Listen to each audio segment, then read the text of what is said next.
You're listening to the Bird Dog Babe podcast with my mom, Courtney Bastion. This episode is presented to you by Purina Pro Plan and Boss Shotshells.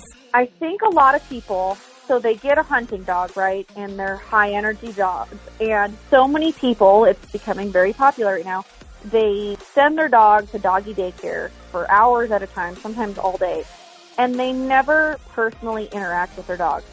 And I think that people, and not everybody, but a lot of people, they are not establishing that bond with their dog, and they're not teaching their dogs that, hey, you expend your energy by learning new things versus just running around a pen for 4 hours with, 10 other dogs. And I think there's so much with a hunting dog that can be fixed or, worked on by just having a good bond with your dog and having them understand that, hey, we learn things together. My guest today is Aleah Marcoe of Backwater Hunting Dogs in Southeast Nebraska. Aleah trains and personally hunts and guides with pointing breeds, flushing breeds, and even a Chiweenie. She believes each dog is different and trains as such. Aleah focuses on bonding with each individual dog to get the best out of them.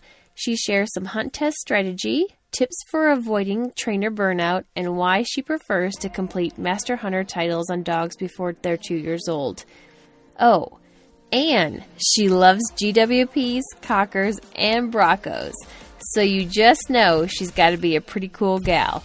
All right, let's get after it. This episode is presented to you by Purina Pro Plan. What makes a great bird dog is genetics, training, and nutrition, and that's why I feed and trust Purina Pro Plan. With over 500 nutritionists, veterinarians, and scientists on staff, Pro Plan delivers a full spectrum of performance and specialized formulas to help bird dogs like yours excel at every stage of life. Pro Plan supports us, the breeders, owners, and trainers, the events we compete in, our national breed clubs, canine health research, and are committed partners to conservation groups such as Pheasants Forever, Ruffed Grouse Society, and Ducks Unlimited. 95 out of the top 100 dogs are fueled by the advanced nutrition of Purina Pro Plan. This episode is also presented by Boss Shotshells. Copper-plated bismuth, Boss provides a better, more effective non-lead option than steel and are safe to use in Grandpa's gun. Available in 10, 12, 16, 20, 28 gauge, and 410 bore. Direct-to-consumer pricing and cases shipped directly to your door. Shoot Boss. Pattern your shotgun to make more clean and ethical shots, reduce crippling, and remove lead from the uplands, wetlands, and all lands. Find out more at bosshotshells.com. A big shout out to the people and partners that are helping me keep the MP3s rolling for this podcast. My Patreon patrons, the bread and butter, the peeps, the community of like-minded individuals that are eager to learn and offer to contribute. Join us for $5 per month on patreon.com/TheBirdDogBabe for exclusive discounts, content, and live Q&A sessions. 5% of your contribution goes to the AKC Canine Health Foundation and another 5% goes to conservation. Dakota 283, unparalleled protection for your dog's travel to and from your next adventure. My favorite is the G3 kennel, which has a recessed handle on top that makes it easy for me to lift in and out of my truck. The keyed paddle latching door makes me feel at ease on trips when I have to leave dogs in my truck when I stop for fuel. An added bonus is the drain hole in the back, which makes cleaning a breeze when my dog has been run hard and put away wet. Go to Dakota283.com and use promo code BIRDDOGBABE for 10% off. And by Siren, shotguns for women. Siren carries the only full line of women's shotguns. They are dedicated to providing the equipment and knowledge that make shooting and hunting more enjoyable and less stressful. New or seasoned hunter, Siren offers multiple options that fit right out of the box. No more compromises. Go to sirenusa.com and check out all the options available for upland, waterfowl, sporting, and trap shotguns. Hey, Aleah, welcome to the podcast. Thank you for having me. I'm really excited to have you on. I'm kind of a new follower to you on Instagram. We have some mutual friends that have been said, you really need to get that Aleah on there. She's an awesome chick. And, Oh, and geez. so, and so are you new to the kind of bird dog industry, or how long have you been doing the whole bird dog thing? Well, there's probably no straight answer to that question, but I'll do my best. Okay. So kind of, sort of. I've been hunt testing for about 7 years, and I started out just hunt testing my own personal dogs, and then I started taking client dogs about 3 years ago. So I guess as far as just the whole bird dog world, I pretty much started bird hunting shortly before I got my first bird dog of my own. So maybe 10 years is the length of time I've been actually bird hunting. How did you get started in bird hunting? Well, okay, so I'm originally from Sitka, Alaska, and so there's nothing to do there other than hunt or fish. And so my dad drug me out all over the place. He did a lot of trapping and fishing, some hunting and stuff. So I was always around it. And I grew up just, being a girl of the outdoors. And it wasn't until, I hate to say it, started dating a guy when I was 18, 19 years old. And he was pretty hardcore into the hunting. And that's kind of what sparked me into specifically the bird dogs. Mm-hmm. So prior to that, as a child, I grew up obsessed with dogs. All through high school, I helped a local trainer that just did obedience. I helped her teach her obedience classes, and then I actually taught puppy obedience training classes, in like my early 20s and stuff like that. So it wasn't until I kind of saw bird dogs in action that I was just like, holy cow, this is now my passion. Has it always been upland bird hunting, or do you do big game as well? So, yes, both. My husband and I both enjoy just pretty much any type of hunting. I started out doing more waterfowl hunting, and even to this day, waterfowl hunting that's got my heart. That's what I enjoy doing the most. Mm-hmm. I do a lot of upland hunting, like guiding hunts and stuff like that. And to be completely honest, that's kind of just a hobby / what I do for some extra money. But when I have a chance and we've got a free day and the weather allows, we are out waterfowl hunting. So what was the first bird dog breed that you saw work that really kind of got you connected and into it? Labs and Chessies. Okay. On the Platte River. Mm-hmm. Yeah, just busting ice, going after geese, and oh man, I just thought that was so cool. So what was your first breed that you got then? Well, so of course I wanted to be different because I'm just a weirdo like that, and somehow I ended up with a Vizsla. I get asked that question all the time. Why a Vizsla? I couldn't tell you. It just happened. Mm-hmm. And I had kind of dwindled it down to, I wanted a versatile breed. So, a dog that could do upland stuff as well as waterfowl. And to be completely honest, I was completely naive. I had no idea that it was just complete blasphemy to do waterfowl stuff with a Vizsla. Right. It's a lot more popular now, so that might sound a little weird hearing that from me, but when I started with my Vizsla, she's 7 now, it was just like, what are you doing? You're in the wrong venue here. So, right. And because I started her on like ducks and waterfowl. Mm-hmm. Was it hard to get her to come around, or was she one that was a natural water-loving Vizsla? Bless her little heart, she was a natural, but if I'm being honest, I didn't know any better. I mean, okay. I just treated her like a lab, or any other waterfowl dog, and I guess I had expectations in my mind, and I just didn't baby her or, you know, be like, oh, I don't know if she'll like the water. I just made her do it. And she's very compliant. So she loved it. So yeah. Because when you think of somebody that just primarily wants a waterfowl dog, typically a Vizsla isn't the very first option at the top of the list. You know, I would agree with you. And I think, I mean, is that how you kind of got your name and you're known in the community as like the Vizsla lady? Is because of all the things that you did? Yeah.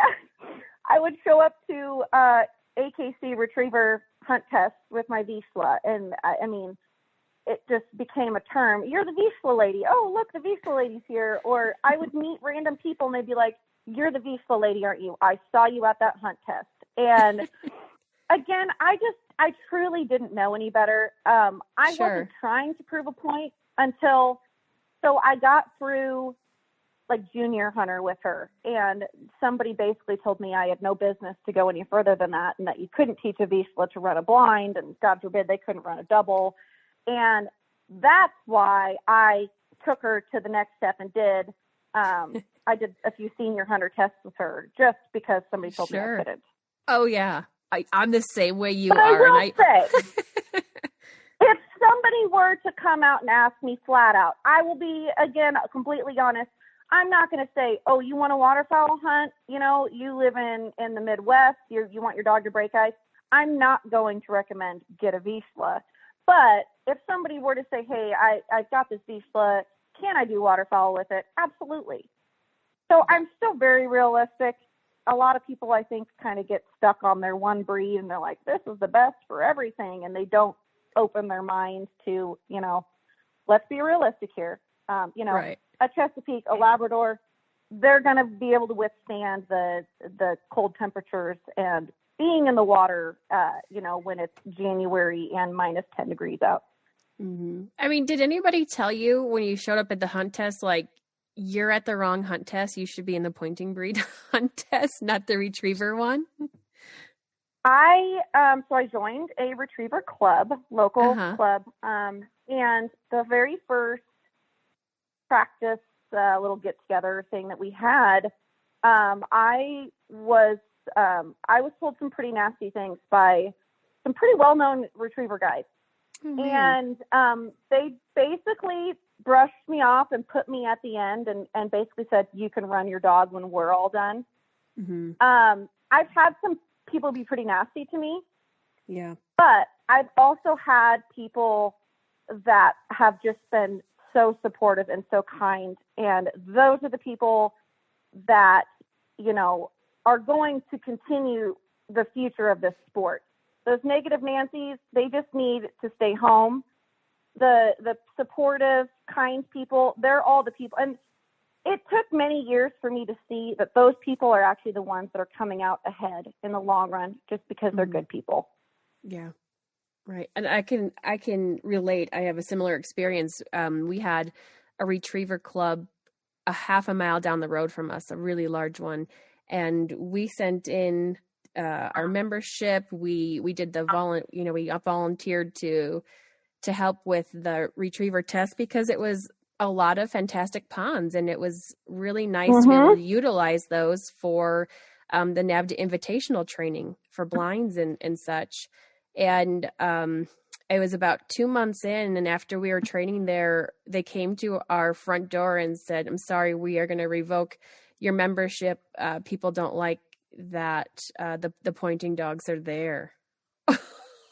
It was a low blow. Yeah. Really? I basically have been told, and I have no shame in saying it, but the Nebraska Dog and Hunt Club, it's a primarily retriever-based club, and they flat out have told me, you have pointing breeds, you are not allowed to train on our grounds, they won't take my money, they won't let me train there.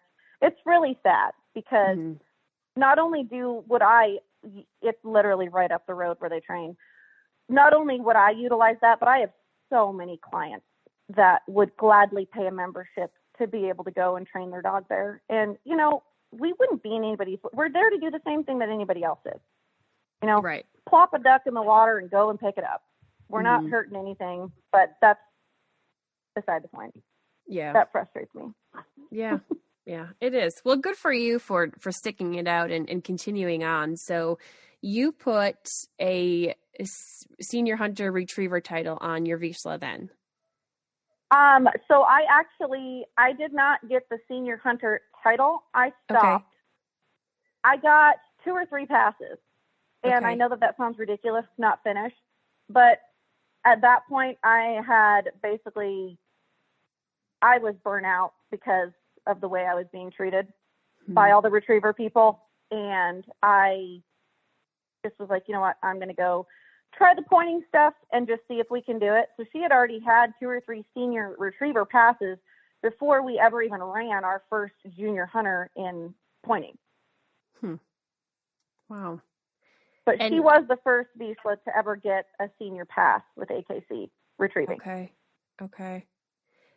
Yeah, that's frustrating to start it and not be able to finish because of the going on that happened there. And to be fair, they're not all like that because we've also been. They are not. Yeah, with some that are fantastic, just like you said earlier. So, but yeah, I think it's just kind of human mentality to let the negative outweigh the positive sometimes. And, sure. At that point, it was just like, gosh, I'm not here to prove anything. At that time, I'm like, I wanted to go do the pointing stuff because, again, I didn't know anything about the pointing world, so I was super intrigued by it, and I'm like, wow, like this is really kind of feeling my fire right now, so I'm going to go pursue this and check this part out. Mm-hmm. And you've been doing hunt tests ever since then? Ever since. Yep. And I've done NARA, which is the North American Hunting Retriever Association. I've done HRC, NAVDA. I've ran AKC retrieving, pointing, and I've dabbled in field trials as well. Okay. Horseback field trials? Yes. Awesome. So what's your favorite of all those? I knew you were going to ask me that. I love NAVDA just because it's just kind of my jam. It's everything in one. And I love that. I love showing that a dog can truly just do everything. And I think that there's really good people in NAVDA. There's great people in every venue. Don't get me wrong. Honestly, the best people are probably in NARA, which is the North American Hunting Retriever Association. I have to say that because everyone's like, what's that? I think the best people are in NARA. But as far as what interests me the most right now in this moment, it's the horseback field trials. Really? And I dabbled in it, and then I just didn't truly have the time to commit to doing it anymore. I mean, it's a huge commitment to do that. Mm-hmm. It is. And I just needed to get a couple more dogs that were kind of ready and able to compete at that level. So, yeah, I don't know, it's dogs and horses and it's everything. I love it. Right. Do you have horses as well then? I do. I'm the crazy horse girl. I have 2 quarter horses. I'm just getting back into barrels. I used to be huge into it. Several years ago, we'd haul everywhere. I roped and ran barrels and got out of it for a little bit to focus on the dogs and start my business and everything. And now I'm finally at the point where I'm able to kind of revisit that passion again. And so I actually just started hauling around to some barrel races locally, and that's awesome. That a little bit. Yeah. So do you ride your quarter horses in the horseback field trials then?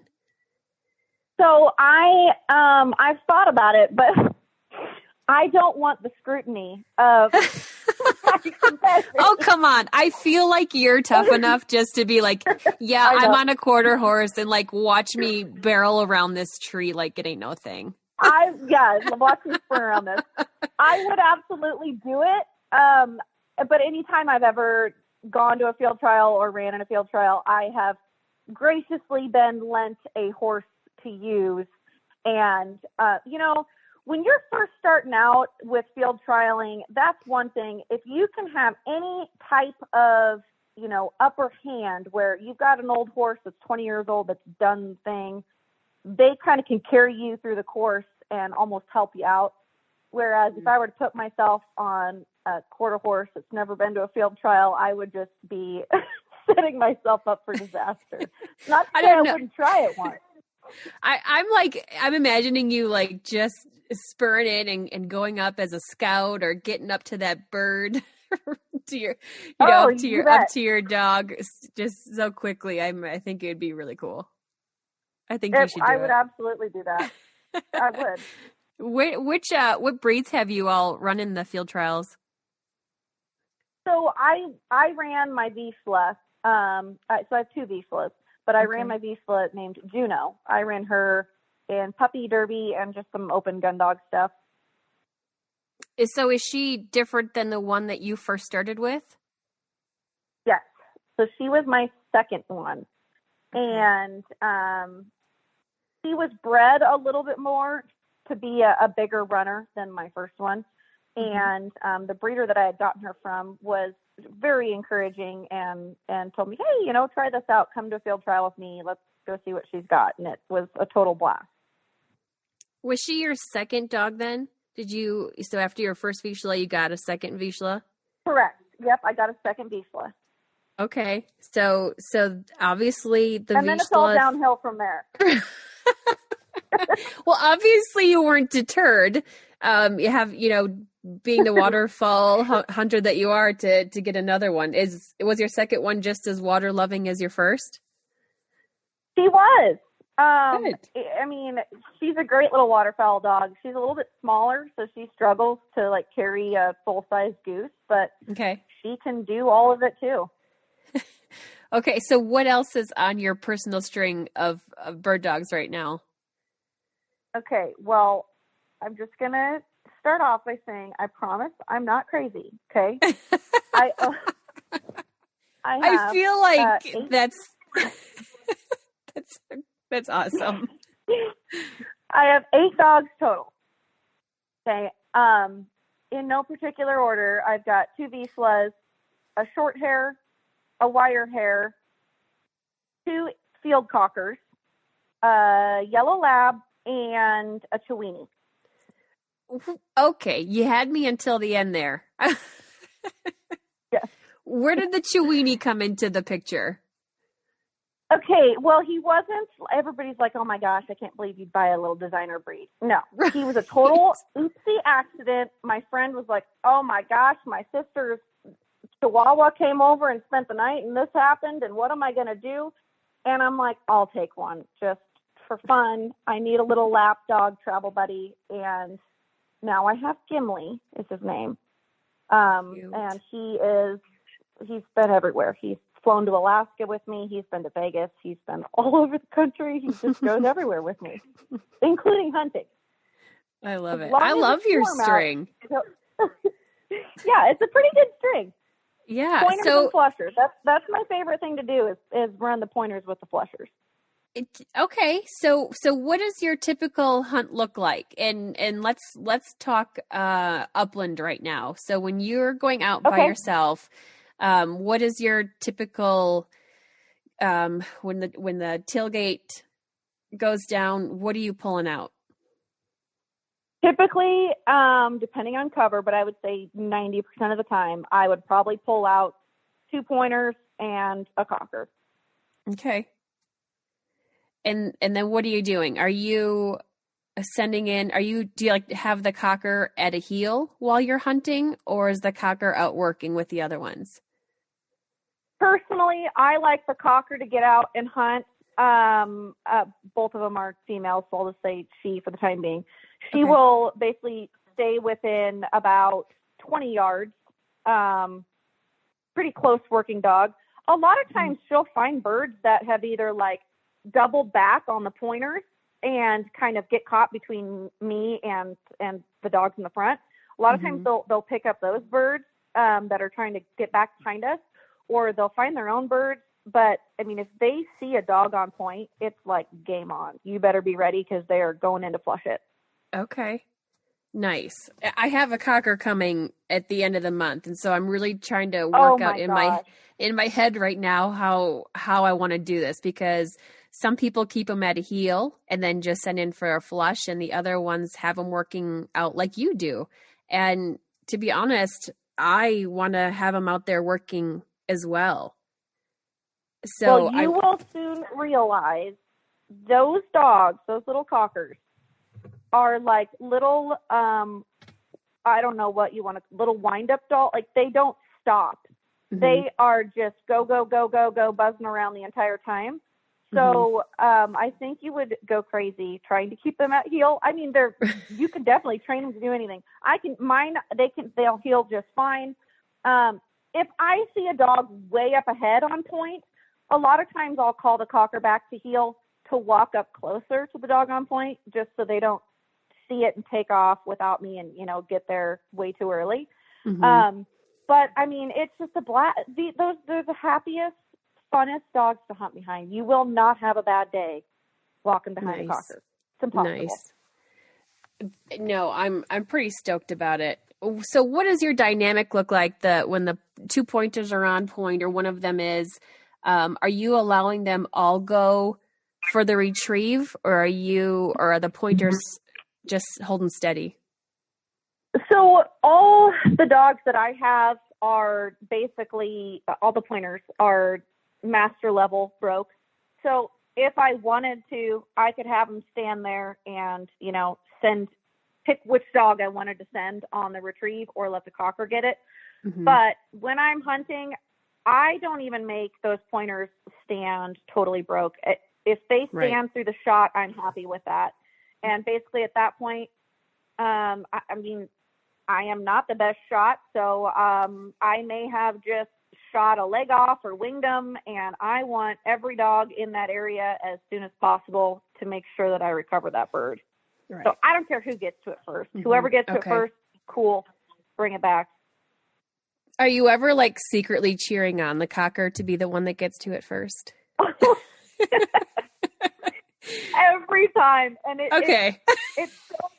it's so funny, because she will beat the pointers to the bird many, many times. And That's awesome. Just kind of look at each other like, crap, she did it again.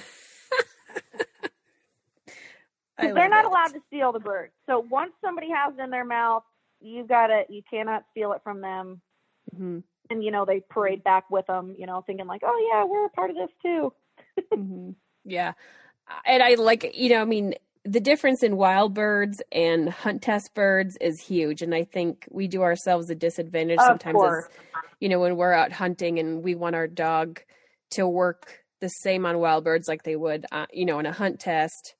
Because if you keep them there and hold them steady, you have roosters that are running like crazy, and it's just not realistic, and you will end up losing birds that way.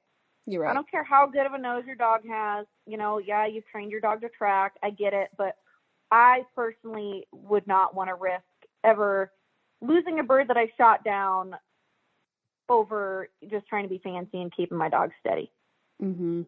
So in your spring season, are you cleaning up a lot of that, or do you feel like your dogs are pretty tuned into knowing when hunt test season starts to get, or you bring them to a hunt test and that they need to hold steadiness because they know those situations? So, and this is kind of something that I set myself up for success, or I try my best to set myself up for the best opportunities at hunt testing. And so typically my dogs, I try to get those master passes done before these dogs are turning 2. And that way they've got their titles at a younger age, and I don't have to worry about that anymore. Mm-hmm. So my wire hair right now, she's got 5 master passes. She needs 1 more. I am probably not going to hunt her until I get that last pass, just because hunting them, obviously, again, I'm not keeping them broke. And yes, dogs can figure out the difference. And yes, I can take my older dogs that have hunted wild birds a ton, and I can go take them to a field and put out pen raised quail, and they they do know the difference, but it takes, one or two birds where I'm correcting them, really telling them, whoa, reminding them, hey, you just got to stay broke for this. And typically they will kind of figure that out. Like, okay, there's two different scenarios here. But I try to just avoid it if I can and get the titles done at a young age so I don't even have to worry about it. Okay. So tell us a little bit about your training techniques. If you're kind of going through those advanced levels at that 2-year-old age, what are some of the techniques you're using for that? So I am a firm believer in every dog is different. And I don't have the same, 1, 2, 3 step methods that I use on every dog, especially starting with leashless that tend to be softer, more sensitive dogs. Right. They taught me a lot. And I just, every dog is different. Some dogs need more help with the retrieving. Some dogs need more help with steadiness. It's just, every dog is so gosh darn different. And I try not to limit myself and say, okay, this dog needs this thing done or that thing done. And I try to learn, and I watch other trainers and other people that are successful. And I try to just take little tidbits from everybody and apply it to what seems to work best for my personal, dog or myself, what kind of makes sense in my head, So I wouldn't say I have any set, I do this method or that method. It's just kind of whatever works best for that dog. Okay. Yeah. And I noticed a photo you had posted somewhat recently, and it was of a wire hair. And you said on there that with many trainers, she wouldn't have made the cut, or they wouldn't have taken the time to get out of her. What did that mean? Go into that a little bit. So you're talking about Bella. I got her at 6 months of age. She's a draught. And she had so much bird drive that she basically wanted to just go in and rip the birds out and jump 6 feet in the air and try to catch them out of the air. And a lot of people would have just been like, yeah, this dog won't point. Can't get this dog to point.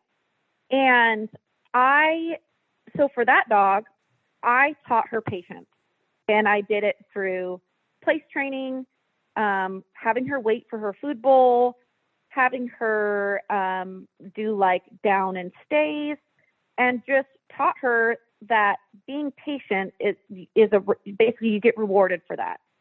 And then I taught her what the word whoa meant, not by using any pressure at all. I just basically taught her that whoa meant you don't move your feet anymore. And after launching about 200 pigeons in front of her and starting to incorporate that whoa word, she finally realized that, hey, if I use my brain for a second and I slow it down and I'm patient, that bird is going to get in the air and I'm going to get to actually retrieve it now, because she would never get to retrieve a bird until it was pointed. Sure. So, it took 60 days of every day reminding her to be patient and kind of slowing her roll a little bit. And finally, she got to see the end result, which was a reward of her getting to retrieve the bird when she was patient and pointed it. And she was a client dog of yours?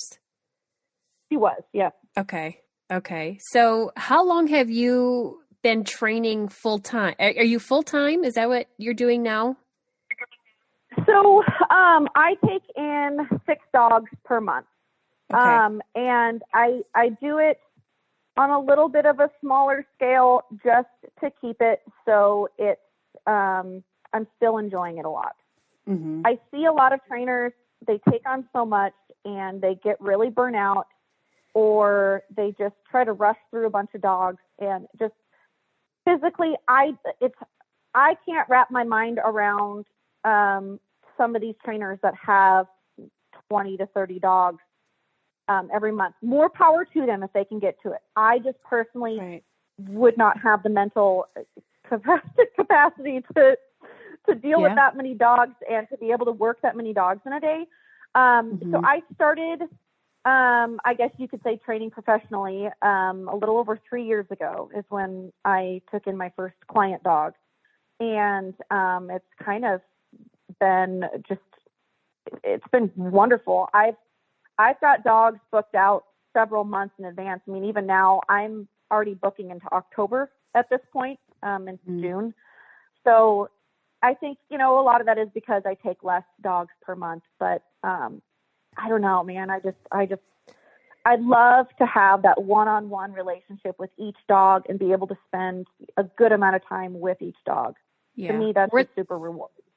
Right. We're the same way here too. It's 6 to 8, depending on, the level. If there's the majority are, like natural ability dogs, but really only 2 or 3 utility dogs at a time. And you look at the time of the day. I mean, there are some sessions can be done in 10 minutes, but most of the time you figure a half an hour at least, minimum. And that's not counting, catching the birds, putting them in the fields, getting everything set up in between. So you're right. I don't know how people do it either. Well, and some dogs they need multiple touches every day. So, we've all had those dogs where it's like, you can really only get so much accomplished in about 10 minutes and that dog's just done. They can't really handle any more than that. Yeah. And so those are the dogs that I'm getting out 3-4 times a day, just really short little sessions. And it's just, and again, when you're training duck search, I mean, I've got to, like you said, catch the ducks. I've got to drive an hour to the pond. Yep. I've got a good 2.5 hours into training or into spent to train before I even send a dog on a retrieve. Right. So and that's not even counting the conditioning of the dogs, that aspect of it too. So, yeah. Yep. Yeah. Well, kudos to you. I like how you're doing things. What breeds are you training the most? Like, I feel like when people start off in training, they start getting a reputation for specific breeds. Yes. Like, are you, being that you kind of started out as the Vizsla lady, do you feel like you're training, you get, more inquiries that people want to send in their Vizslas to you, or is it kind of all over the place? So it's a little all over the place, but I do see some tendencies. So when I was running my Vizslas, they're both a little older now. So when I was running them, it was like I got in a lot of Vizslas. Now I've got a wire hair and a short hair, but since I got the wire hair, I've just been seeing a big increase in the bearded dogs. And then I got a couple drots in for training, and that I'm seeing probably more than anything. And, the draught community it's very small.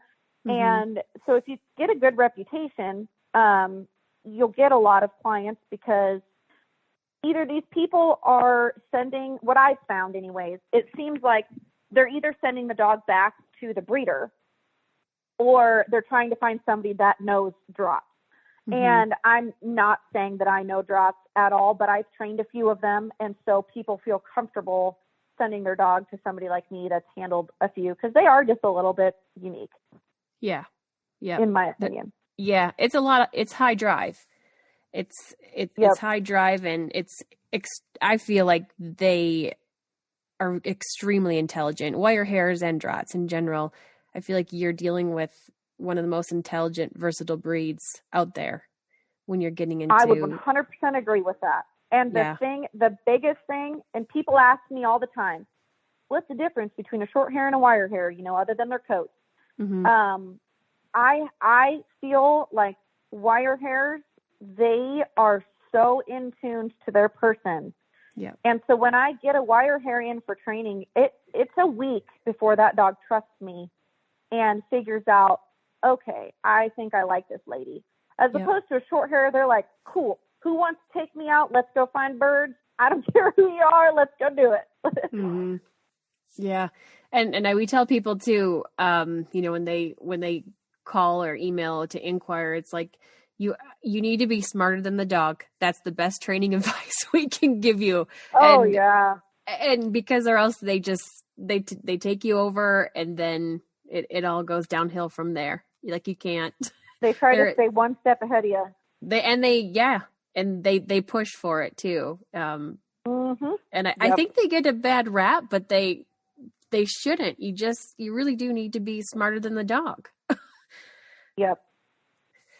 So, but I mean, you're kind of all over the board there with dog personality types as well. And I even saw you had a Bracco in for training, or do you have it in now? I don't have her now, but I had her when she was younger last year maybe. And then I had her again, and this time I was just conditioning her. Her owner took her to your national. Okay. I don't know the proper way to say it. Yeah, our national specialty. Bracco. Yep. Yes. Yeah. So I basically had her for 2 weeks, and I was just conditioning her, getting her ran, exercised, and all that. And I did do a little bit more work with her on birds too. Nice. Cool. I'll have to ask you later who that was, because I was at the national. Yeah. Oh, nice. But, I'm sure you are. Yeah. Yes, I have Braccos and wire hairs, so I feel like the two best breeds, but it's just me. We're all biased. Right. And I think the wire hair you have I think it's related to one of ours, because is your personal one out of Kai? Yes. Yeah, so I had Kai's sire, Camus. Oh, wow. Okay. Yeah. What a small world. It is. Tis the dog world. That's cool. It is, yeah. Yeah. So out of those,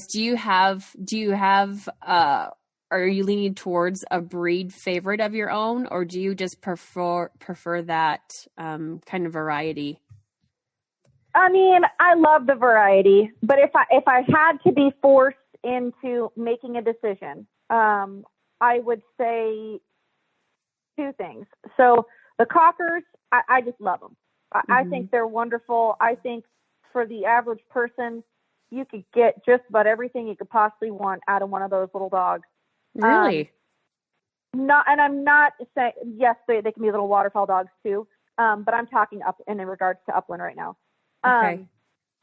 They're great house dogs, extremely trainable, and just not a mean bone in their body. They just want to please, and they love learning. So cockers I'm very, very fond of that breed in particular right now. If I had to pick a breed just for myself personally, wire hair. I mean, really, they are. That's awesome. They're versatile, just like everything else, and they can withstand the cold, harsh winters. And since we waterfowl hunt, I mean, there were days where she would have steam rolling off of her, and our lab would be shivering. And I mean, they're just a different animal when it comes to just overall toughness. I mean, you're right. For us, we do everything. You know, there may be days that we're going and checking traps, and we need a dog with us just in case something goes wrong. And you know, they're just overall, I think they offer a lot for me personally that I enjoy. Yeah, I agree. They're hardcore. I mean, we were just out for a hike, and you know, Camus just started ripping the bark off a tree and we're like, what is he going after? And we had nothing really else to do. We were out there snowshoeing, so we just let him at it. And sure enough, he just pulls a raccoon right out of the trunk of a tree. So that was fun. You got to be, but that's the thing, is that's not for everyone. And so when people ask me, you know, what breed should I get or whatever, I try to dig down deep with, what do you like to hunt? When do you like to hunt? What's your home life like? Because they aren't for everyone. You're right. You're exactly right. Yeah, they're a lot for sure. But I would never not have one. You know, I love the Bracco, but you know, I feel like here in Montana, if I'm out hunting and I get caught up with a bear somewhere, like the Bracco would turn backwards probably, and the wire hairs would be like, I got you, Mom. Don't worry. We're all good here. Yeah. Yeah, I agree with Yeah. you. There's a level of I just feel very safe. exactly right. Even now when people come into the house, I think my wire hairs would be like, "Oh, hey, welcome. Go ahead and take anything you want." Yeah. but The couch is on the nightstand. Jewelry box is over there. Right. Yeah. All right. Sorry, I'm getting off track here. I love that you love the wire hairs though. They're because I think really good trainers appreciate the wire hairs. Not all of them Absolutely do. So I love that you do because they're a challenge in their cells, but when you can work your way into their heart more than their head, you are 80% there. I agree. Mm-hmm. That's awesome. Yep. How is your husband on board with everything? I mean, are you just like, we're bringing all these dogs in now of our own, and now we're getting some client dogs? And is he kind of a good, savvy dog person too? Fortunately, he grew up farm kid, and his mother, my mother-in-law, she actually trained and raised herding dogs. She had border collies. And so he grew up around the whole dog scene. I'm not going to sit here and tell you that he loves it, but he's very savvy with the dog.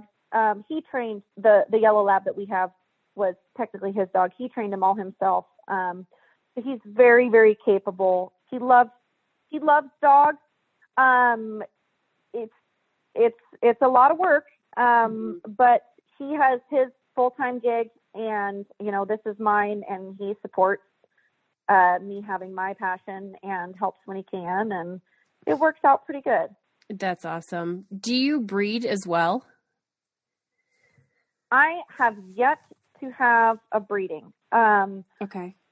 I personally the breeding part of it at this point in my life is something I would like to take a step into and learn more about it, and kind of get into that a little bit more.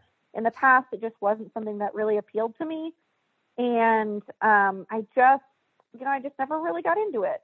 I like the more like performance part of it. I'm not the girl that's like, oh my gosh, I want to take all the puppies home. No, give me your dog when it's 6 months old, please. You can have it while it's learning how to not, chew on every shoe and sock in the house. Right. Yeah. So what is kind of your typical training program then? So you'll get them in at 6 months old, and how long will you keep them at that point? Yep. In a perfect world, I get them right around 6 months. Most dogs are mentally mature enough to handle training at that age. Some dogs take a little longer, but it all comes down to the client's goals and expectations. I get a lot of people that they just want to be able to basically shoot over their dog and have their dog understand that we're looking for birds. Mm-hmm. Those people, I typically have their dog for 30 days and they can kind of take it from there. There's a preserve right down the road from me where they release, pheasant, quail, chukar.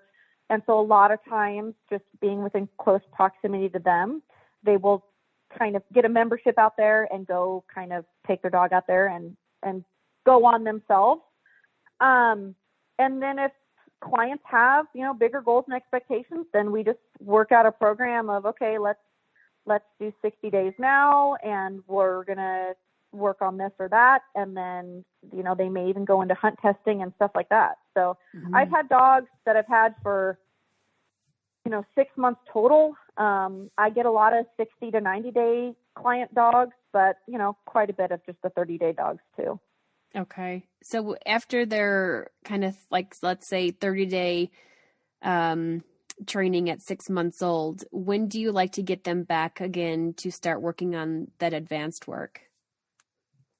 So in a perfect world, again, I would, get them around 6 months around, late summer. And then I love when people can take their dog and get them on wild birds that first winter.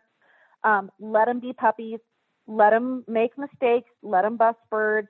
And then in the spring, ideally, that's when we would get them back and kind of iron out any of those little kinks that we found during the hunting season. I just think it's super important for those young dogs to get a good wild bird season under their belts. There's so much that those wild birds could teach them that I never will be able to. Right.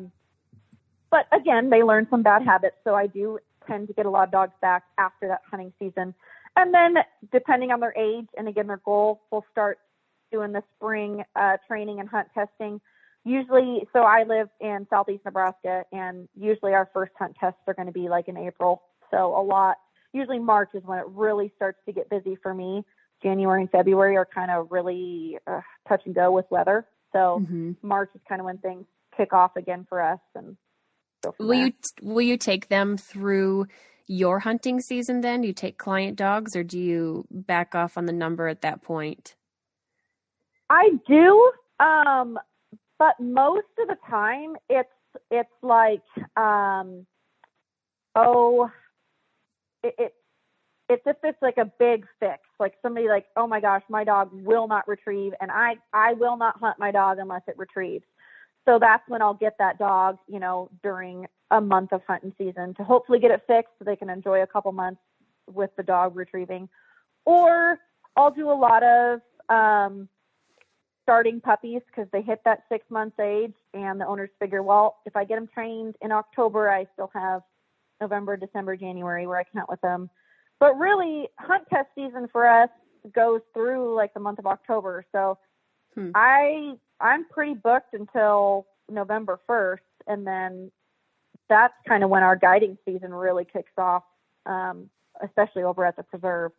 Okay, so you're doing a lot of guiding too then.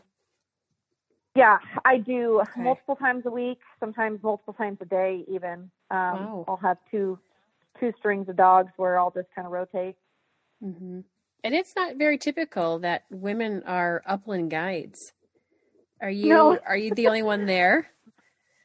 I am the only female there. Yep. And I've been there. So it's BD Outdoors is where I predominantly guide. I've guided other places too, but they keep me busy enough to where I really don't need to go anywhere else. And it's 20 minutes down the road. Yeah. And I've been there now for, I think this is my 4th or 5th year guiding for them. So it works out. People love it. They love seeing the pointers and the flushers work together. And I get requested a lot just because I've known these people and built relationships with them for years now. Right. I bet you do. And just seeing that dynamic of the pointers and the flusher together, especially as well trained as you have your dogs, I bet you're a busy girl. I am. Yeah, but I love it. I love going out. My favorite thing is like doing the youth hunts. And I've done several, like women's only hunts and stuff like that. And I mean, there is nothing more rewarding than having my dogs point and retrieve a bird for a little kid. I mean, I can't even describe it. It's just the coolest thing. Those are my favorite types of hunts. Yeah. Their first bird, or it's pretty rewarding. You're right. It is. What do you feel is something that like sets you apart from other trainers? Oh boy. I don't know. I guess the fact that I am a little bit smaller scale, just so I can do a lot more one-on-one with the dog, and that I don't see everything as this is a 1, 2, 3 step program. Your dog's got to do 1, 2, 3. I want to do what's going to make you the happiest, your dog the happiest. And, that might not be the same thing that I would do with my dog. I have a lot of people, they tell me, I don't care about waterfowl hunting. So I don't go and force their dog to retrieve a duck, I just do what I like to do, what the owner has, what their end goal is, and just try to mold the dog into that the best as I can for them. Sure. And I think even, with that smaller amount of dogs that you're training, you have a higher, faster turnover rate as well, because you're putting in so much more time with that smaller number of dogs. Would you agree? Yeah, I can get a lot more accomplished in 30 days than other trainers because I'm just genuinely spending more time with the dog. And putting numerous master hunter titles on your dogs the way you do is no easy feat in itself, because, you know, AKC hunt tests, there's so many different situations that arise, and to be able to continue going through those with young dogs that you are is pretty dang impressive. Thank you. It's a little nerve-wracking. There's a lot, you know, you're dealing with other people. You've got judges, you've got your other gunners, you've got your other bracemate, you've got another dog, you've got live birds. And I mean, it's a miracle if everything goes right, and it never will. You know, you're going to fail tests just because you don't, your bracemate might screw up and your dog decides to join in with them. Right.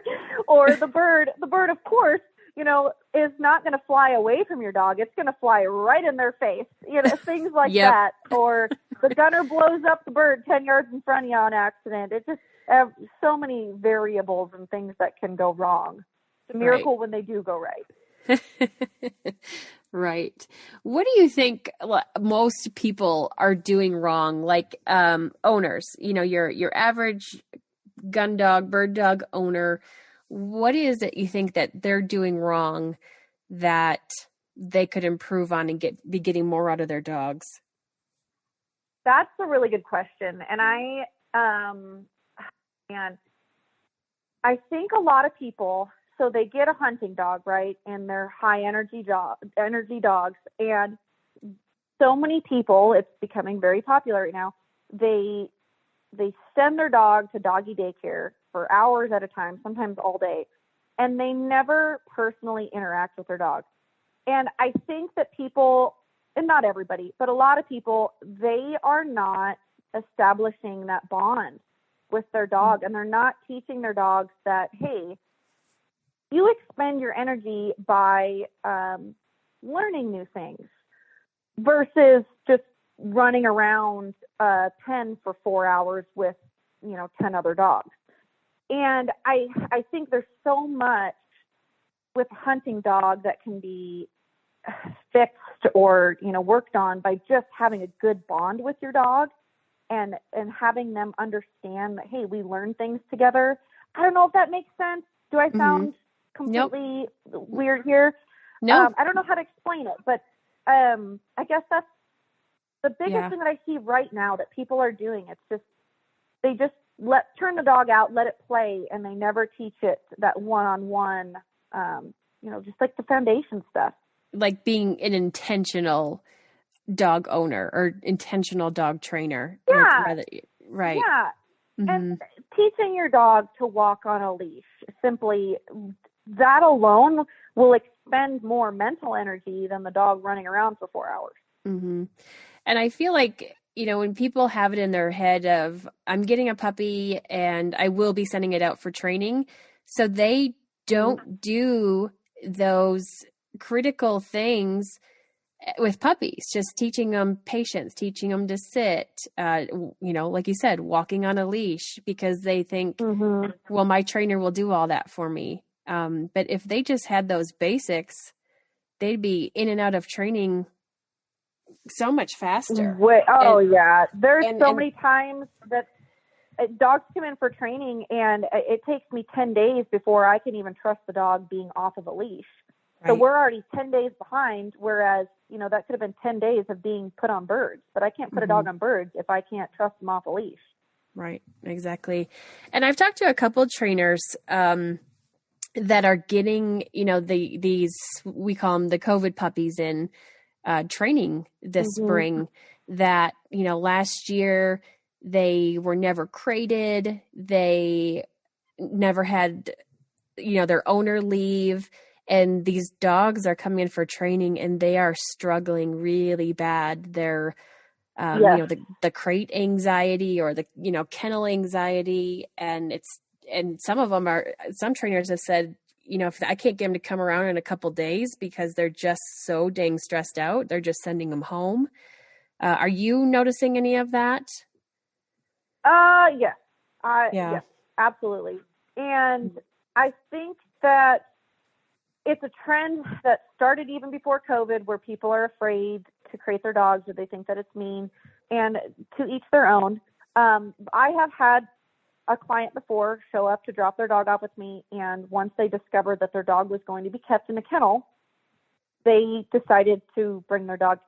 They didn't take their dog out. They told me they were going to take their dog elsewhere, but they couldn't find anybody that wasn't going to keep their dog in a kennel, so they ended up not getting their dog trained.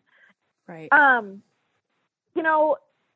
People have this idea in their head that, I guess, I don't know, what are their expectations? Do they think that they just frolic around freely 24 hours a day with, 5 other dogs plus my 8 dogs?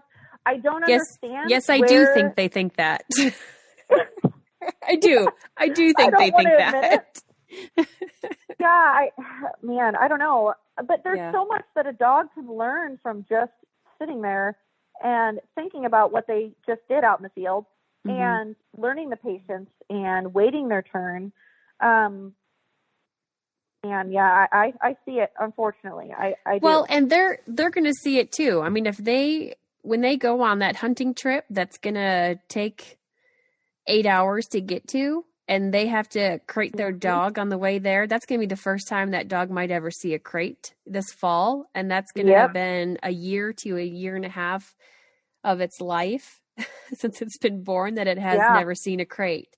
So, I mean, unless, I don't know, I should say some people just let their dogs wander around their vehicles, but I would hope not, safety purposes. Right. Yep. But yeah, it's crazy. It's crazy, but yeah, it's a trend right now because these dogs just cannot adapt to the lifestyle that they were brought into of never having that crate time, and that's their den, that's their calming area. So when they come in for training, right, when they're coming in for training, they're just completely out of their mind. Yep. I see it. Yeah. What's your best training advice then for a novice? Would it be that getting that bond with them, getting some foundations down? What do you think? Yeah, of course. All the foundational stuff, which recall and patience. Those are the 2 things. If I had to just dwindle it down to 2 things, it's just being able to call your dog, have them come to you when you need them to.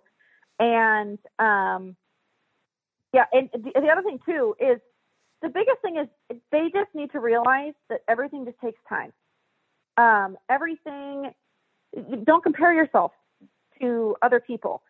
And a lot of times people are watching these YouTube videos where there's tons of training advice. And they see, or they'll even compare themselves to me, and that's not fair because I train professionally and I do things with my dogs that you'll never do. And people get discouraged, and then they just give up, and they're like, "Oh gosh, my dog's just too hyper, can't do that." Just everything takes time. You just got to be patient. Yes, work on foundational things like that, and crate training, of course, like we mentioned, is a wonderful tool to have, just because patience in general, going back to that dog that I trained, just that was so high drive and just didn't have the mental capacity to understand patience. Everything that you teach your dog is going to be a building block for something else. So it's just, you got to build those foundational bricks. Are you mainly using place board training when you're working on that kind of patience aspect? Yep.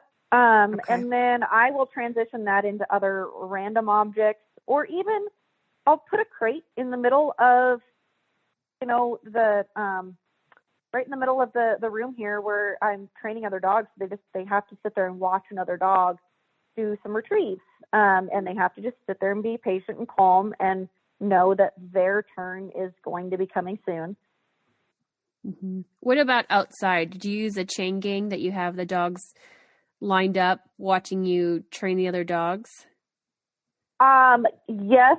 I've done that in the past, or I'll just, do a stakeout, or once I get them to the point where they're place trained, I will just let them sit there on a place mat. I have a bunch of Corunda beds.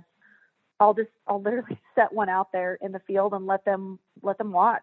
The thing that I find with the chain gangs and stakeouts is it depends on the dog.